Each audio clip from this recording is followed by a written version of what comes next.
নমস্কার বন্ধুরা, আবারও চলে এলাম আমাদের একটি নতুন রেসিপির সঙ্গে। আজকে আমি হোলি স্পেশাল একটি রেসিপি নিয়ে এসেছি। সেইটা হচ্ছে উত্তরপ্রদেশের ফেমাস গুজিয়ার রেসিপি এবং এইটাকে বিহারে বলা হয় পেরুকিয়া। আমরা প্রত্যেকটা রাষ্ট্রের লোকেরা কম বেশি ভালো মন্দ সবাই বানিয়ে থাকি। সেই রকমই উত্তরপ্রদেশ এবং বিহারে কিন্তু এই গুজিয়া রেসিপিটাও বানানো হয়। কিভাবে সহজভাবে আপনারা গুজিয়া বানাবেন পারফেক্টভাবে চলুন দেখে নিয়ে যাক। আর এটা বানিয়ে আপনারা 10 থেকে 15 দিন কিন্তু স্টোর করেও রাখতে পারবেন। চলুন দেখে নিয়ে যাক আমি এই রেসিপি বানাতে আমাদের কি কি উপকরণ লেগেছে। প্রথমেই আমি শুকনো নারকেল দেখুন গ্রেট করে নিয়েছি, আর এখানে নিয়েছি আমি খোয়া, আর তারই সঙ্গে লাগছে আমাদের সুজি। এবার আমি তো অনেকগুলো বানাবো, স্টোর করে রাখতে পারবো, সেই জন্য আমি বেশি করে নিয়েছি। আপনারা কম বেশি করে নিয়ে নেবেন। আমি দেখুন এলাচ নিয়েছি, এলাচটাকে গুলিয়ে নিতে হবে। প্রথমে কিন্তু আমি এখানে 150 গ্রাম মতন সুজিকে ভেজে নেব। যেহেতু আমি অনেকটা পরিমাণে করব, সেই জন্যই আমি সব কিছুই কিন্তু বেশি নিয়েছি। আপনারা আপনাদের হিসেব মতন মেজারমেন্টটা নিয়ে নেবেন। এবার সুজিটাকে একটু হালকা কালারটা চেঞ্জ করতে হবে, খুব বেশি ভাজতে হবে না। যেমন আমরা হালুয়া বানানোর জন্য সুজি ভাজি সেই রকম ঠিক ভাজবো না, একদম হালকা একটু কালারটাও চেঞ্জ হয়ে যাবে আর আমাদের সুজির কাঁচা গন্ধটাও চলে যাবে। সেই রকম করেই সুজিটাকে আমরা ভেজে নেবো। গ্যাসের ফ্লেমটা একদম লো করে দেবো, আর লো করেই কিন্তু সুজিটা ভাজবো। একদম গ্যাসটা জোর করা যাবে না, জোর করলে কিন্তু আমাদের পারফেক্টভাবে সুজিটা ভাজা হবে না, কোথা দিয়ে পুড়ে যাবে আর কোথাও কোথাও দেখবেন কাঁচা থাকবে। এবার সুজিটাকে আমাদের ঠান্ডা করে নিতে হবে। আমি একটা প্লেটে রেখে নিয়েছি, আর আমি একটা বড় বোলস নিয়ে নেব। পুরো মিক্সচারটাকে তৈরি করার জন্য আমি ভাজা সুজিটা নিয়ে নিয়েছি, আর এখানে আমি বাদাম নিয়েছি। আমার ঘরে কাজুটা ছিল না, সেই জন্যই আমি বাদামটাই নিয়েছি। আপনারা চাইলে যে কোনো ড্রাই ফ্রুট আপনাদের পছন্দ মতন এর মধ্যে দিয়ে দেবেন। তারই সঙ্গে আমি দেখুন দিয়ে দিচ্ছি এখানে খোয়া 100 গ্রাম, সুজির মধ্যে 250 গ্রাম খোয়া, আর নিয়েছি আমি এখানে গ্রেট করা নারকেল। নারকেলটা কিন্তু আমি 100 গ্রাম শুকনো নারকেলকে গ্রেট করে নিয়েছি। আর এখানে আমি চিনি নিয়েছি। চিনি আমি মিক্সি জারের মধ্যে দিয়ে ভালো করে ব্লেন্ড করে নিয়েছিলাম। তারই সঙ্গে আমি দিয়ে দেবো এলাচ গুঁড়ো। মিষ্টিটা আপনারা আপনাদের টেস্ট অনুযায়ী বুঝে নেবেন, একটু টেস্ট করে দেখবেন, মিষ্টি কম হলে আর একটু দিয়ে দেবেন। একটাকে মিক্স করে আমি রেখে দিয়েছি সাইডে। আর আমাদের একটা ডো তৈরি করতে হবে, সেই জন্য আমি ময়দা নিয়েছি। ময়দাকে একটু ভালোভাবে তেল কিংবা ঘি দিয়ে ভালো করে ময়াম করে নিতে হবে। আর ময়ামটা খুব ভালো করে করতে হবে, কারণ আমরা বেলার সময় কোনো ধরনের তেল ব্যবহার করব না, সেই জন্য আমাদের খুবই ভালোভাবে ময়ামটা করে নিতে হবে। ময়দা এবং তেলকে খুব ভালোভাবে মিশিয়ে নিতে হবে। এই দেখুন আমি হালকাভাবে এরকম চাপবো, দেখবেন একটা ডেলা মতন বেঁধে গেছে, তার মানে আমাদের বুঝে নিতে হবে আমাদের ময়ামটা পারফেক্ট হয়ে গেছে। আমি ভিডিও অন করতে ভুলে গেছি, আমি জল দিয়ে আটাটাকে একটু মেখে নিয়েছি। খুব নরম করে মাখবো না, আর খুব শক্ত মাখা যাবে না। যেরকম আমরা লুচির জন্য আটাটা মাখি তার থেকে একটুখানি শুধু শক্ত করে মাখবেন। এবার আমি আটাটা ঢেকে রেস্ট করে রেখে দিয়েছিলাম 10 মিনিটের জন্য রেস্টে। এবার 10 মিনিট পর আবার একটুখানি আমি হাত দিয়ে মেখে নেব, আর তারপরে আমি গোল আকারের লেচি তৈরি করে নেব। লেচি একটু বড় সাইজের করব। লেচিটা তৈরি করে নেব। লেচি করেও আমি 5 মিনিট কিন্তু ঢাকা দিয়ে লেচিগুলোকে রেখে দেবো।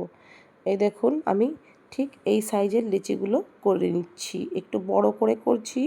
বড় বলতে একটু লুচির দিকে একটু বড় করছি, কারণ একটু বড় করলে কি হবে, আমরা যে খাঁচাটা ব্যবহার করব সেই খাঁচাটার দিকে বেশি বড় করতে হবে। তাতে আমাদের যখন আমরা পুরটাকে দিয়ে যখন আমরা মুখটা বন্ধ করব, তাহলে যে আমাদের এক্সট্রা আটাটা থাকবে ওইটা আটাটা কিন্তু আমাদের আবার ব্যবহার করতে পারবো, সেটা কিন্তু আমাদের নষ্ট হবে না। এবার দেখুন একটা লেচি নিয়েছি। এবার লেচিটা ঠিক আমি যেরকম লুচি বেলতে হয় আমাদের সেই রকমই কিন্তু বেলে নেব। একটু পাতলা করে বেলবো, লুচির থেকে একটু পাতলা হবে, শুধু খুব বেশি পাতলা হবে না। এই দেখুন আমি কিন্তু একটু বড় করেই করেছি, যে সাইজের আমাদের খাঁচার থেকে একটু বড় করে করেছি। আর সাইড দিয়ে একটু জল লাগিয়ে নিচ্ছি। জল লাগার কারণটা এটা এই জন্য লাগাচ্ছি আমি জলটা, যাতে আমাদের যখন আমরা মুখটা বন্ধ করব পুরটা দিয়ে, তখন যেন মুখটা খুব ভালোভাবে বন্ধ হয়ে যায়, তারই জন্য সাইড দিয়ে চারিদিকে আমরা জল লাগিয়ে নেব। মুখটা কিন্তু খুলে গেলে যখন আমরা তেলে গুজিয়াগুলোকে দেব, তখন আমাদের পুরটা বেরিয়ে যাওয়ার সম্ভাবনা থাকবে, সেই জন্যই আমরা ভালো করে একটু জল সাইড দিয়ে লাগিয়ে মুখটা বন্ধ করে নেব। এই দেখুন খুবই সহজভাবেই কিন্তু একদম একটা সুন্দর একটা গুজিয়া তৈরি হয়ে গেছে।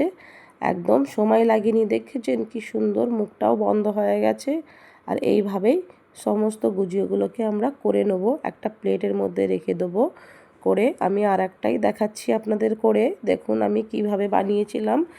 যে আপনি একবার ভালো করে দেখে নেবেন, তাতে আপনারা যখন ঘরে ট্রাই করবেন এইভাবেই কিন্তু করবেন। ময়ামটা ভালো করে দেখবেন ময়দাতে, যাতে আমাদের বেলার সময় কোনো রকমের তেল না ব্যবহার করতে হয়। তেল ব্যবহার করলে কিন্তু অনেক সময় কি হয়, যখন আমরা পুরটা ভরবো গুজিয়ার মধ্যে, তখন কিন্তু তেল বেশি থাকার কারণে মুখটা খুলে যাওয়ার ভয় থাকে। সেই জন্যই ময়ামটাই বেশি করে দিলে পরে আমাদের কোনো তেল ব্যবহার করতে হবে না। এবার সাইড দিয়ে জল লাগিয়ে দিচ্ছি আমি, দেখুন যেরকম প্রথম গুজিয়াটা করেছিলাম ওই একইভাবে আমি এইটাও কিন্তু তৈরি করে নেব। খুবই সহজ বানানো, আপনারা কিন্তু অবশ্যই ঘরে ট্রাই করবেন। ছোট বড় সবাই কিন্তু খেতে খুব ভালোবাসে এই গুজিয়াটা খেতে। আমাদের ঘরে তো আমরা সকলেই খুবই ভালোবাসি, সেই জন্যই আমি পরিমাণে বেশি করে রেখে দিই। আমার 10-12 দিন ধরে আমরা আরামসে যখন ইচ্ছা হয় তখন বার করে খেতে পারি। এই দেখুন যে আটাটা বেঁচেছে, সেটা আটা বলতে ময়দা, আমি আটা বলছি ভুল হয়ে গেছে আমার, আমি ময়দা দিয়ে করেছি এটা। সমস্ত গুজিয়াগুলোকে আমি একইভাবে খুব সুন্দর করে তৈরি করে নিয়েছি। এই দেখুন আমার গুজিয়ার পুর ভরা হয়ে গেছে। এবার আমি একটা কড়া বসিয়ে দিচ্ছি, কড়াটাকে খুব ভালোভাবে গরম করে নেব। এর মধ্যে দিয়ে দেবো আমি সাদা তেল, আপনারা চাইলে ঘি দিয়েও এই গুজিয়াটা ভাজতে পারেন, তবে আমি তেল দিয়েই ভেজেছি। তেলটা কিন্তু খুব তেজ গরম করব না, একদম গরম যখন হয়ে যাবে, মিডিয়াম গরম হবে, তখন গ্যাসের ফ্লেমটা একদম লো করে দেবো। লো করে দিয়ে গুজিয়াটা আমি একে একে দিয়ে দেবো। গুজিয়া দেওয়ার সঙ্গে সঙ্গেই আমি প্রথমের দিকেই কিন্তু গুজিয়াটা একবার উল্টে দিয়েছিলাম, উল্টে দিয়ে এবার আমি একদম যতক্ষণ না ভালোভাবে ভাজা হয়ে যায় এক সাইডটা, ওইভাবেই ছেড়ে দেবো। আর একদম লো গ্যাসেই কিন্তু গুজিয়াগুলো ভাজে নিতে হবে। গ্যাস জোর কিন্তু আমাদের একদম করা যাবে না, তাতে কিন্তু গুজিয়া আমাদের মুচমুচে হবে না, গুজিয়াটা নরম হবে। সেই জন্যই আমরা লো গ্যাসে পুরো গুজিয়াটাকে ভাজবো।